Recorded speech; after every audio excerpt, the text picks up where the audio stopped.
Hello friends, good morning. Welcome to political science Pathshala. देखिए दोस्तों, जैसा कि आपको विदित है, हमारे यहाँ दो सब्जेक्ट की टेस्ट सीरीज चल रही है, पॉलिटिकल साइंस और साइकोलॉजी। तो साइकोलॉजी में हम व्यक्तित्व पार्ट कंप्लीट कर चुके हैं।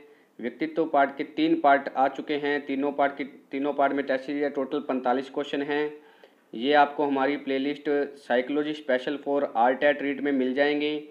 तीनों वीडियो आप देख सकते हैं। आप अपना मूल्यांकन कीजिए। और इन वीडियो की अगर आपको पीडीएफ चाहिए तो पीडीएफ हमने टेलीग्राम चैनल पर डाल दी है। आप हमारे टेलीग्राम चैनल से जुड़िए। टेलीग्राम चैनल का लिंक मैं डिस्क्रिप्शन में डाल रहा हूं, तो आप वहां से जाकर वीडियो की पीडीएफ प्राप्त कर सकते हैं। आज हम, जैसा कि हमने आपको बताया था कि समायोजन का टेस्ट लेंगे, तो आज हम समायोजन का टेस्ट आपके सामने पेश करते हैं। 20 क्वेश्चन हैं। आप अपना मूल्यांकन कीजिए। हर क्वेश्चन के लिए, जैसा कि मैंने आपको बता रखा है, 5 सेकंड मिलेंगे। 5 सेकंड में आप अपना उत्तर सोचिए, कॉपी पर नोट कीजिए और अंत में आप उसका टोटल कीजिए और कमेंट बॉक्स में ज़रूर आंसर दीजिएगा कि टोटल आपके कितने क्वेश्चन सही हुए हैं। चलिए शुरुआत करते हैं हम आज के चैप्टर से, व्यक्तित्व समायोजन पार्ट फर्स्ट। तो देखते हैं किस प्रकार के प्रश्न हैं। शुरुआत कर रहे हैं हम टेस्ट सीरीज की। तो दोस्तों तैयार हो जाइए। प्रश्न नंबर 1 आपके सामने। समायोजन एक अधिगम प्रक्रिया है, यह कथन किसका है? Skinner, Thorndike, Weld, Langfield. आपके पास है 5 सेकंड। 4 ऑप्शन आपके सामने। अपना ऑप्शन सेलेक्ट कीजिए, कॉपी पेन पे नोट कीजिए और अंत में आप मूल्यांकन कीजिए, टोटल आपके कितने क्वेश्चन सही हुए हैं। इस प्रश्न का सही जवाब है ए, स्किनर। समायोजन एक अधिगम प्रक्रिया है, यह कथन स्किनर का है। चलते हैं दूसरे प्रश्न की तरफ। प्रश्न नंबर 2।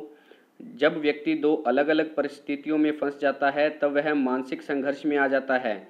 इस समय कौन सी स्थिति उत्पन्न होती है? तनाव, दबाव, द्वंद्व, भग्नाशा। बहुत अच्छा प्रश्न है। बताइए इस प्रश्न का सही जवाब क्या होगा। 5 सेकंड आपके पास। तनाव, दबाव, द्वंद्व, भग्नाशा। इस प्रश्न का सही जवाब है सी, द्वंद्व। जब व्यक्ति दो अलग अलग परिस्थितियों में फंस जाता है तब वह मानसिक संघर्ष में आ जाता है, तो यह द्वंद्व की स्थिति उत्पन्न करती है। चलते हैं अगले प्रश्न की तरफ। प्रश्न नंबर 3। जब व्यक्ति को पुरानी घटनाएं याद आने लगती है तो व्यक्ति के मस्तिष्क में चिंताएं पैदा हो जाती है, इसे क्या कहते हैं? दबाव, दुश्चिंता, भग्नाशा, तनाव। 5 सेकंड आपके पास।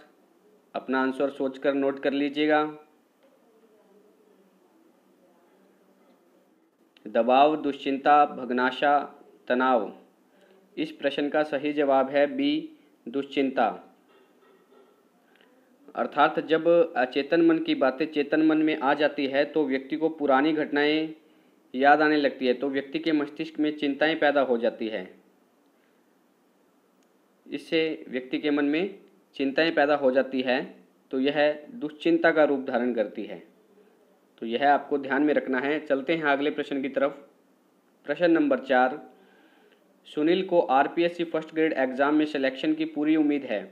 वह अपने परिणाम का इंतजार कर रहा है, लेकिन उसे परिणाम की सही प्राप्ति नहीं होती। तब सुनील की उम्मीद टूट जाती है। इससे वह किस बीमारी से ग्रस्त हो जाता है? बहुत अच्छा प्रश्न है, स्टार प्रश्न। बताइएगा सही जवाब क्या होगा। भग्नाशा, तनाव, दबाव, दुश्चिंता। प्रश्न नंबर 4 का सही जवाब दीजिए, क्या होगा। कॉपी पर आप नोट कर सकते हैं, कमेंट बॉक्स में भी आप आंसर दे सकते हैं। भग्नाशा, तनाव, दबाव, दुश्चिंता। इस प्रश्न का सही जवाब है ए, भग्नाशा। तो आपको इन सभी प्रश्नों को अच्छे से पढ़ना है। जैसे कि हमने लास्ट 3 प्रश्न देखे हैं, तो इनमें बड़ा कन्फ्यूजन रहता है, तो अच्छे से हर प्रश्न को सोच समझकर आपको जवाब देना है। अगले प्रश्न की तरफ बढ़ते हैं हम। प्रश्न नंबर 5। व्यक्ति अपनी आवश्यकता और आवश्यकता पूर्ति के मार्ग में आने वाली परिस्थितियों के साथ सामंजस्य कर लेता है, इसे ही समायोजन कहते हैं। यह कथन किसका है? स्किनर, थॉर्नडाइक, स्पीयरमैन या फिर बोरिंग। बहुत अच्छा प्रश्न है। बताइए इस कोटेशन का सही जवाब क्या होगा, किसने दी है यह कोटेशन।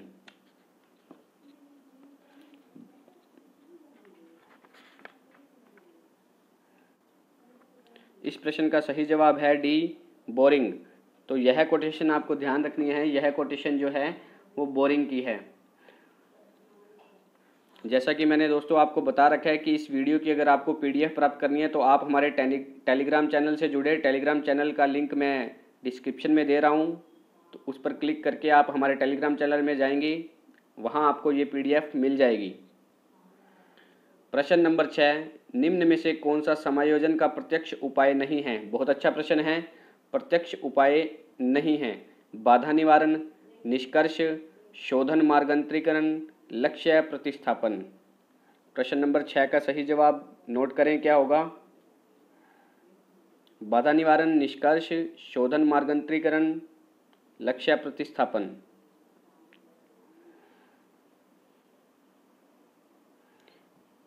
इस प्रश्न का जवाब सही है सी, शोधन मार्गांतरीकरण।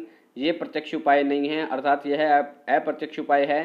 जो प्रत्यक्ष उपाय हैं 3, बाधा निवारण, निष्कर्ष, लक्ष्य प्रतिस्थापन, ये तीनों ही प्रत्यक्ष उपाय हैं, जबकि शोधन मार्गांतरीकरण जो है ये प्रत्यक्ष उपाय नहीं है। बढ़ते हैं अगले प्रश्न की तरफ। प्रश्न नंबर 7, सेकंड ग्रेड शिक्षक भर्ती में असफल व्यक्ति थर्ड ग्रेड शिक्षक भर्ती बनकर संतोष प्राप्त कर लेता है, यह किस प्रत्यक्ष उपाय के अंतर्गत आएगा। बहुत अच्छा प्रश्न है, ऐसे ही प्रश्न एग्जाम में पूछे जाते हैं। यह आज का स्टार प्रश्न। बाधा निवारण, लक्ष्य प्रतिस्थापन, मार्ग परिवर्तन या निष्कर्ष, इसको किस कैटेगरी के अंदर रखेंगे बताएं आप। बहुत अच्छा प्रश्न है। प्रश्न नंबर 7 का सही जवाब सोच लीजिए क्या होगा। इस प्रश्न का सही जवाब है ऑप्शन नंबर बी, लक्ष्य प्रतिस्थापन। तो यह कैटेगरी लक्ष्य प्रतिस्थापन के अंतर्गत आएगी। अगले प्रश्न की तरफ चलते हैं। प्रश्न नंबर 8, निम्न में से समायोजन तंत्र का प्रत्यक्ष उपाय नहीं, अप्रत्यक्ष उपाय नहीं है। निम्न में से समायोजन तंत्र का अप्रत्यक्ष उपाय नहीं है। प्रतिगमन, प्रक्षेपण, दीवास्वपन, मार्ग परिवर्तन। प्रश्न नंबर 8 का सही जवाब सोच लीजिए क्या होगा, नोट कर लीजिए आप क्या होगा। प्रश्न नंबर 8 का सही जवाब है डी, मार्ग परिवर्तन। अर्थात ये 3 जो हैं ये इसके अप्रत्यक्ष उपाय हैं।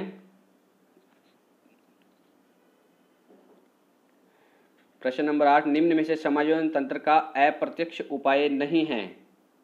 प्रतिगमन, प्रक्षेपण, दीवास्वपन, मार्ग परिवर्तन। तो इस प्रश्न का सही जवाब होगा डी, मार्ग परिवर्तन। चलते हैं अगले प्रश्न की तरफ। प्रश्न नंबर 9, जब एक व्यक्ति खाने पीने की कई वस्तुओं से परहेज रखता है तो यह किस समायोजन तंत्र के अंतर्गत आएगा। बहुत अच्छा प्रश्न है, कंफ्यूजिंग प्रश्न। दमन, शमन, नकारना, प्रक्षेपण। सोच समझकर इस प्रश्न का आप आंसर नोट कीजिएगा। 5 सेकंड जैसा कि हम आपको देते हैं, तो 5 सेकंड है इस प्रश्न के लिए आपके पास। सोचिएगा इस प्रश्न को क्या सही जवाब होगा।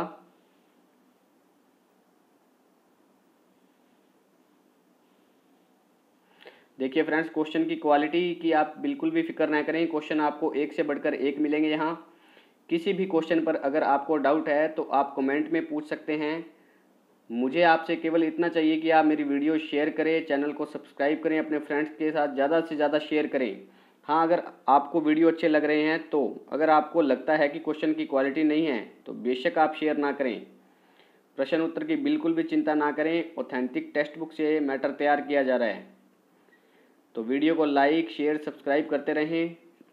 चलते हैं इस प्रश्न के जवाब की तरफ। प्रश्न 9 का सही जवाब देखते हैं क्या होगा। इस प्रश्न का सही जवाब है ए, दमन। तो ध्यान रखना है इस प्रश्न को, ये दमन के अंतर्गत आएगा। शमन में जो क्या होता है कि शमन में व्यक्ति की पूरी नहीं होने वाली इच्छाओं को भूलने का प्रयास करते हुए व्यक्ति समायोजन करता है। व्यक्ति जो है पूरी नहीं होने वाली इच्छाओं को भूलने का प्रयास करते हुए समायोजन करता है। प्रश्न नंबर 10, नाच न जाने आंगन टेढ़ा किससे संबंधित है। प्रतिगमन, पलायन, प्रक्षेपण, पृथक्करण, ये पृथक्करण है जी। सोचिए इस प्रश्न का सही जवाब क्या होगा। नाच ना जाने आंगन टेढ़ा किससे संबंधित है? प्रतिगमन, पलायन, प्रक्षेपण, पृथक्करण। प्रश्न नंबर 10 का सही जवाब है सी, प्रक्षेपण। ये प्रक्षेपण के अंतर्गत आएगा। चलते हैं अगले प्रश्न की तरफ। प्रश्न नंबर 11 आपके सामने। प्रत्यागमन कितने प्रकार का होता है? 1, 2, 3, 4। 1, 3, 4, 2। बताएं इस प्रश्न का सही जवाब क्या होगा। प्रत्यागमन कितने प्रकार का होता है? बहुत अच्छा प्रश्न है, आज का स्टार प्रश्न। प्रश्न नंबर 11 का सही जवाब सोच लीजिए क्या होगा। इस प्रश्न का सही जवाब है बी, 3। प्रत्यागमन जो है 3 प्रकार का होता है। आप इसको नोट भी कर सकते हैं, मैं आपको बता देता हूँ। पलायन, पृथक्करण, विस्थापन। नोट कर लीजिएगा आप इसको। पलायन, पृथक्करण और तीसरा है जी विस्थापन, या इसको आप प्रतिस्थापन भी कह सकते हैं, विस्थापन। तो ये 3 प्रकार हैं इसके। तीनों प्रकारों में क्या डिफरेंस है थोड़ा थोड़ा हम जान लेते हैं। प्रत्यागमन क्या होता है जी? जब एक व्यक्ति परिस्थितियों से दूर जाकर समायोजन करता है तो इसको प्रत्यागमन कह सकते हैं हम। पलायन के अंदर क्या डिटेल आती है देखते हैं जी। जब व्यक्ति हमेशा के लिए किसी परिस्थिति से दूर चला जाता है, थोड़ा थोड़ा डिफरेंस है, माइनर डिफरेंस है इन सभी में। तो पलायन में है जब व्यक्ति हमेशा के लिए किसी परिस्थिति से दूर चला जाता है, जैसे कि गांव छोड़कर शहर चला गया, आजीविका कमाने के लिए गांवों में आजीविका का साधन नहीं है तो गांव को छोड़कर व्यक्ति शहर चला गया हमेशा के लिए, तो वो पलायन के अंदर अंतर्गत आएगा। पृथक्करण की अगर मैं बात करूं तो जब व्यक्ति कुछ समय के लिए परिस्थितियों से दूर चला जाता है, कुछ टाइम पीरियड के लिए व्यक्ति परिस्थितियों से दूर चला जाता है, जैसे कि मान लो भाई बहन का झगड़ा है तो वो कुछ समय के लिए भाई बहन को माता पिता अलग कर देते हैं ताकि उनमें लड़ाई झगड़ा ना हो।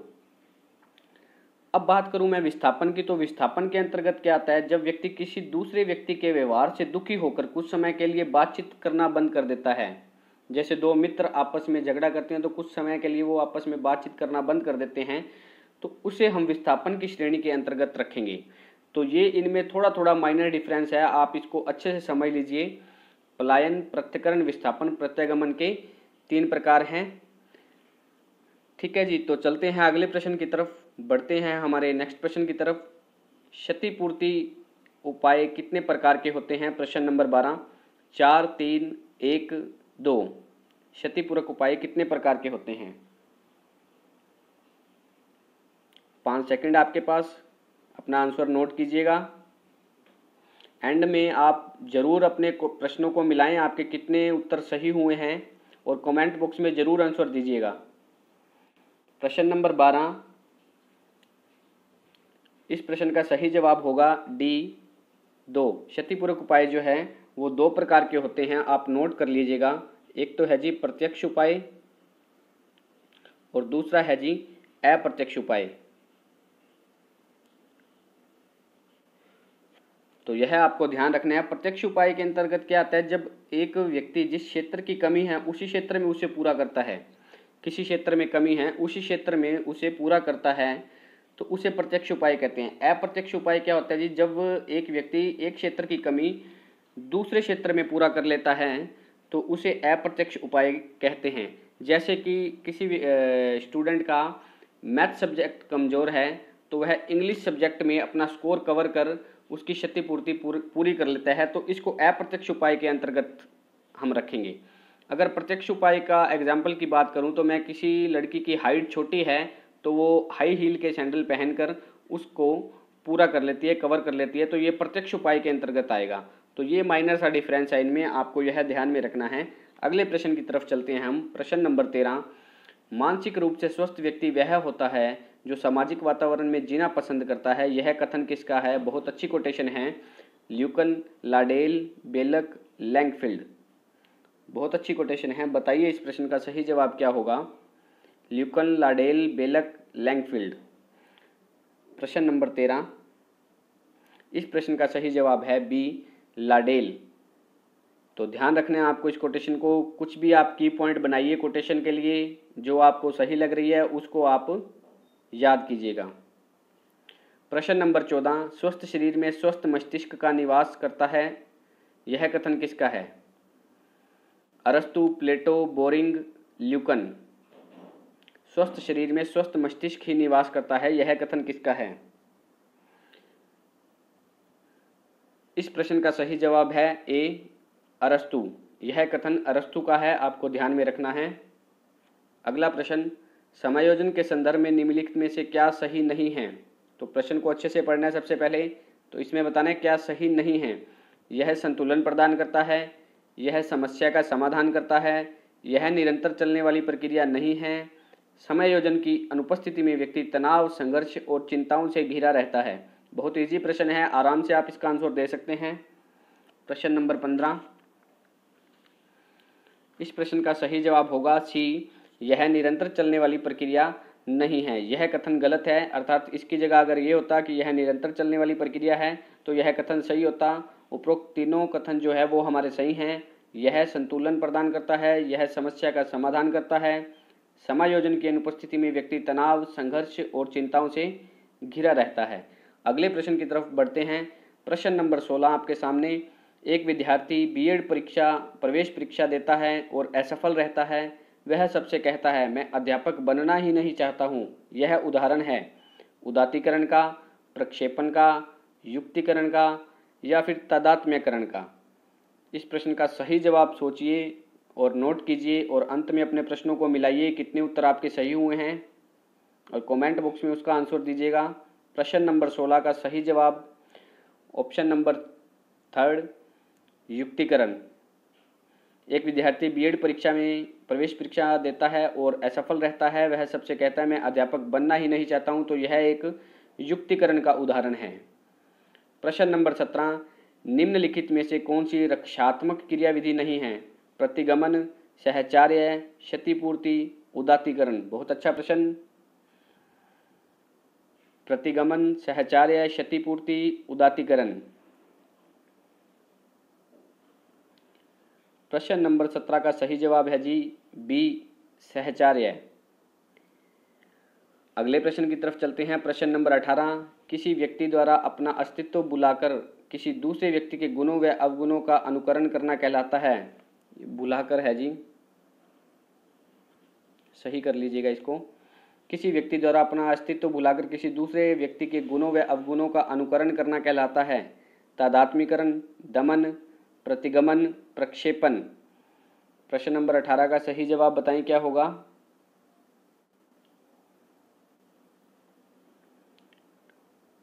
इस प्रश्न का सही जवाब है ए, तादात्म्यकरण। तो यह तादात्म्यकरण का उदाहरण है। अगले प्रश्न की तरफ चलते हैं।